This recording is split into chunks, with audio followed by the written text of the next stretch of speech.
시각처자님, 네. 네, K뷰티의 발전 놀랍습니다. 올해 이제 드디어 글로벌 빅3가 됐습니다.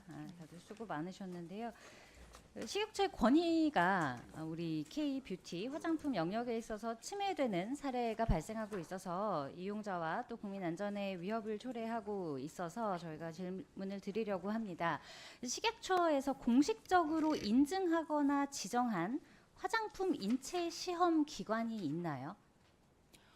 식약처에서 화장품 인체 시험을 공식적으로 지정하지 않습니다. 지정하지 않으시죠. 네. 요즘 기능성 화장품 시장이 뭐 미백이나 주름 개선 굉장히 많은데 지금 협회 쪽과 업무 계약 체결한 한국인체적용시험기관 협의회 소속 기관은 한 30개 정도 있는 것으로 파악이 네. 됩니다. 알고는 네, 네. 계시죠? 네네. 네. 근데 여기에 대한 관리 감독이 사설 기업인데 보건복지부 차원에서도 감독이 없고 식약처 차원에서도 관리 감독의 권한이나 책임이 아직은 법적으로 없는 상황인 것 같더라고요. 네네. 근데 그러다 보니까 지금 문제가 이제 발생을 하기 시작하는 것 같습니다. 이게 시험이 워낙 폐쇄적이어서 이 시험에 임하시는 분들이 본인이 어떤 상황에 놓이는지에 대해서도 정확한 정보 없이 들어가시는 경우가 많은 것 같고 그 이후에 부작용이 생겼을 때도 거기에 대한 대처를 하기가 법적인 이제 방어가 없다 보니 좀 어려운 것 같은데요. 슬라이드 보시면 다음 주세요. 이 자외선 차단 임상 시험을 하고 있는 장면인데요. 이게 자외선 차단제를 바르고 신체 부위에 자외선을 직접 한 2mm 정도 위치에서 조사를 하게 됩니다.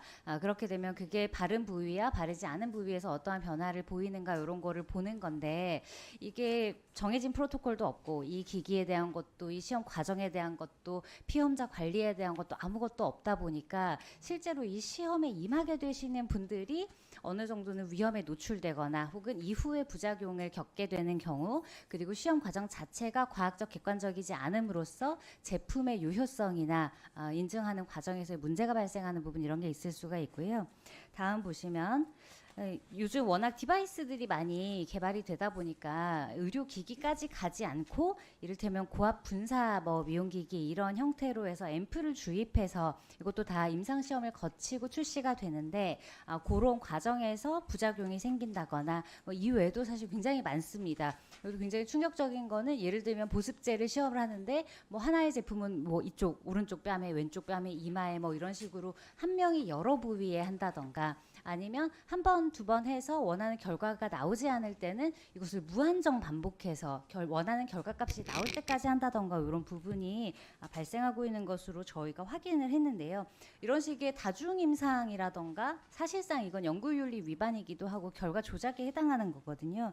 이런 것들이 이제 계속 만연하게 되면 대한민국에서 나가는 기능성 화장품이라는 영역이 굉장히 불신에 처할 수 있다. 그런데 더 문제는 다음 보시면 지금 식약처에서 인증하고 있는 거는 이 GLP와 화장품 시험 검사기관 지정서 이렇게 돼 있는데 이거는 유통되는 화장품들이 이제 독성이 없다 이런 거를 식약처에서 인증을 해주고 계신 걸로 저희가 알고 있어요. 그런데 이거는 효용이라던가 효과에 대해서 인정을 하는 거는 아니시고 그렇기 때문에 식약처에서 공식 인증이 나가는 건 아니죠. 네. 네. 그런데 이런 과정을 거쳐서 광고가 실제로 되고 있습니다. 다음을 보시면 이것이 이 시험 기관이거든요. 임상 시험 기관인데 마치 식약처에서 지정한 것처럼 그래서 화장품 임상 시험을 알면 밑에 기능성, 효능, 저자극 요렇게 다 돼 있어서 비임상에 대해서 인증을 받았는데 이 밑에는 식약처 지정기관인 것처럼 오해를 하게 되고 당연히 소비자 입장에서도 여기서 인증을 받았다면 식약처에서도 인증을 했겠구나 라고 오해할 수밖에 없는 상황이 생기는 거거든요. 그렇기 때문에 이런 부분에 있어서는 추가적인 이런 제약이 조금 필요할 것 같은데 물론 지금 국제적으로 지금 다 이거를 하고 있지 않은 부분이 있다는 건 저희도 식약처 답변에서 듣기는 했습니다. 그런데 지금 여기에 대한 책임을 아직은 책임 판매업자 정도의 수준에서만 하고 있어서 그 업체만 영업정지가 되지 이 임상시험 기관들은 계속해서 같은 방식으로 영업을 할 수가 있어서 여기에 대해서는 최소한의 좀 규정이 있어야 되지 않나. 그래서 저희가 좀 찾아봤는데 요 효력시험 가이드라인이 있는데 여기 보면 임상시험 그 기관장의 임무가 있긴 하더라고요. 그래서 여기에 대해서 법령만 좀 개선을 하면 되는 부분인 것 같고 오늘 여기 보여주신 업무 참고 자료에서도 보면 K화장품 신뢰도 경쟁력 제고를 위해서 좀 요거를 하겠다고 말씀하신 부분이 있어서 네. 안정성 평가 제도 앞으로 이제 우리나라 화장품들이 잘 수출되고 네. 이런 비과세 허대 같은 거에 대해서 좀 자유롭게 하고 네.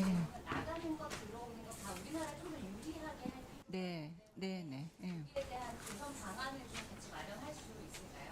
네, 의원님 굉장히 좋은 부분 지적해 주셔서 감사합니다. 지금 임상 그 시험 기간에 대해서 실태 조사를 한다고 하더라도 또 행정 처분을 할 그런 제도적 근거가 없어서 실태 조사하고 행정 처분을 좀 같이 하는 제도적 근거가 필요할 것 같고요.